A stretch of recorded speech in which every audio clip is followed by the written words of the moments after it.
Well, a habit is a redundant set of automatic, and so learning how to shorten your refractory period of emotional reactions is really where the work starts. So then, people, when they have an event, what they do is they keep recalling the event, because the emotions of stress hormones, the survival emotions, are saying pay attention to what happened because you want to be prepared if it happens again.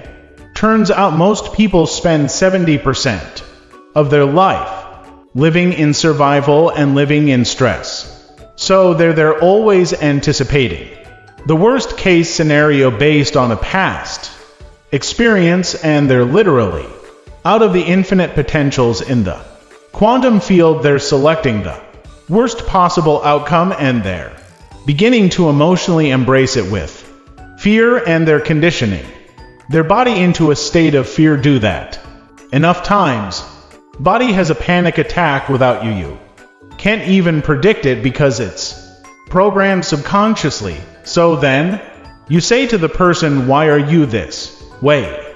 And they'll say, I am this way because of this event that happened to me 15 or 20 years ago. And what that means from biological standpoint is that they haven't been able to change since that event. So then the emotions from the experience tend to give the body and the brain a rush of energy. So people become addicted to the rush of those emotions, and they use the problems and conditions in their life to reaffirm their limitations, so at least they can feel something. So now when it comes time to change, you say the person, why are you this way? Well, every time they recall the event, they're producing the same chemistry in their brain and body as if the event is occurring, firing and wiring the same circuits and sending the same emotional signature to the body. But what's the relevance behind that? Well, your body is the unconscious mind. It doesn't know the difference between the experience that's creating the emotion and the emotion that you're creating by thought alone. So the body's believing it's living in the same past experience 24 hours a day, 7 days a week, 365 days a year. And so then when those emotions influence certain thoughts, and they do, and then those thoughts create the same emotions, and those same emotions influence the same thoughts. Now the entire person's state of being is in the past.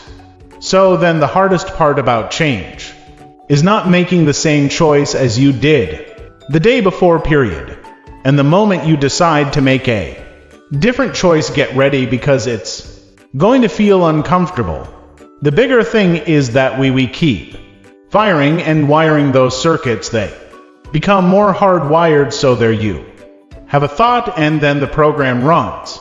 But it's the emotion that follows the thought. If you have a fearful thought, you're going to feel anxiety. The moment you feel anxiety, your brain's checking in with your body and saying, yeah, you're pretty anxious. So then you start thinking more. Corresponding thoughts equal how you feel. While the redundancy of that cycle conditions the body to become the mind. So now when it comes time to change, a person steps into that river of change, and they make a different choice, and all of a sudden, they don't feel the same way. So the body says, well, you've been doing this for 35 years. You're going to just stop feel suffering, and stop feeling guilty, and stop feeling shameful, and you're not going to complain or blame or make excuses or feel sorry for yourself. Well, the body's in the unknown, so the body says, I want to return back to familiar territory. So the body starts influencing the mind, and it says, start tomorrow, you're too much like your mother, you'll never change, this is going to work for you, this doesn't feel right. And so if you respond to that thought as if it's true, that same thought will lead to the same choice, which will lead to the same behavior, which will create the same experience, which will produce the same emotion I want to talk about. That notion of give me a little more detail what you mean by the body becomes The mind or the unconscious mind, what do you mean by that exactly? Well, those are two different things. Your body is your unconscious mind.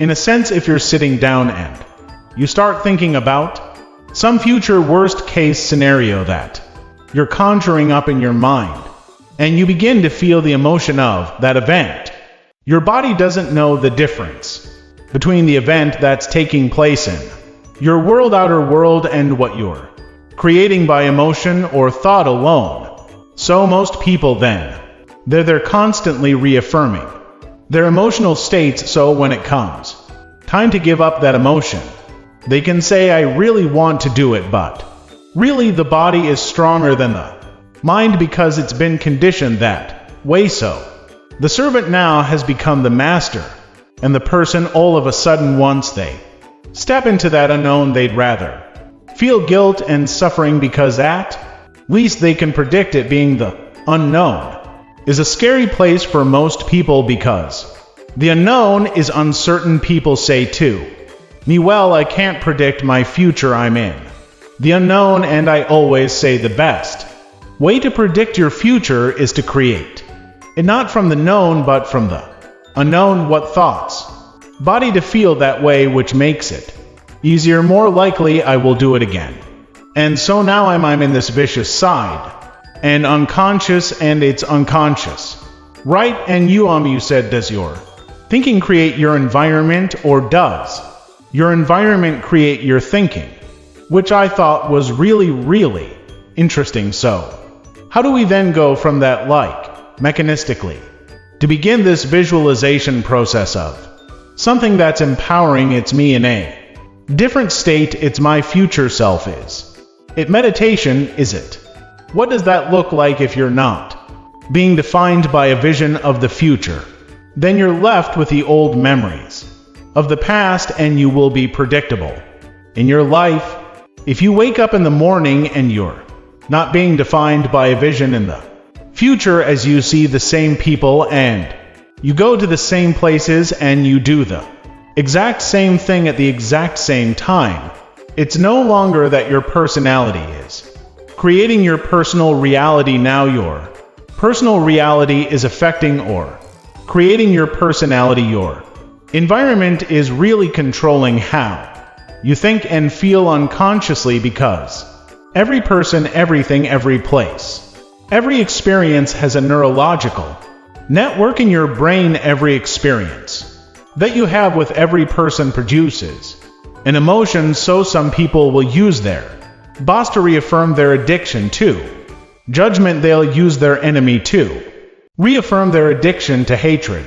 They'll use their friends to reaffirm their addiction to suffering. So now they need the outer world to feel something. So to change then is to be greater than your environment, to be greater than the conditions in your world, and the environment is that seductive.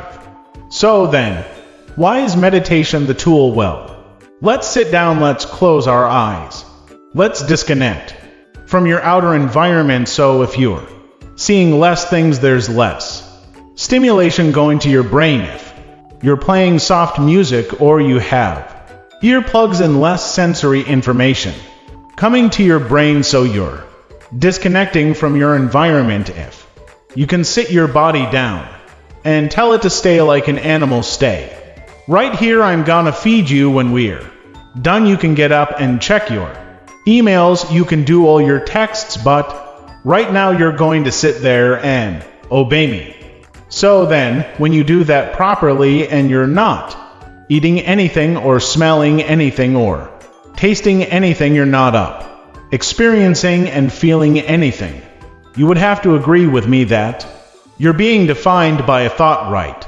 So when the body wants to go back to its emotional past, and you become aware that your attention is on that emotion, and where you place your attention is where you place your energy, you're siphoning your energy out of the present moment into the past, and you become aware of that, and you settle your body back down in the present moment, because it's saying, well, it's 8 o'clock, you normally get upset because you're in traffic around this time, and here you are sitting and We're used to feeling anger and you're off schedule. Oh, it's 11 o'clock and usually check your emails and judge everybody. Well, the body's looking for that predictable chemical state.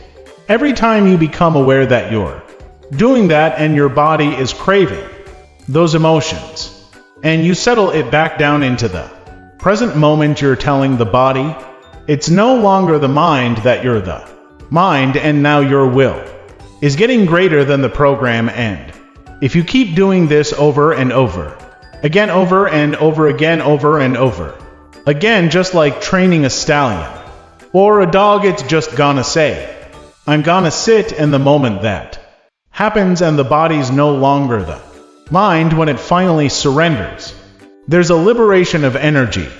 We go from particle to wave, from matter to energy, and we free ourselves from the chains of those emotions that keep us in the familiar past. And we've seen this thousands of times. In fact, we can actually predict it now on a brain scan. You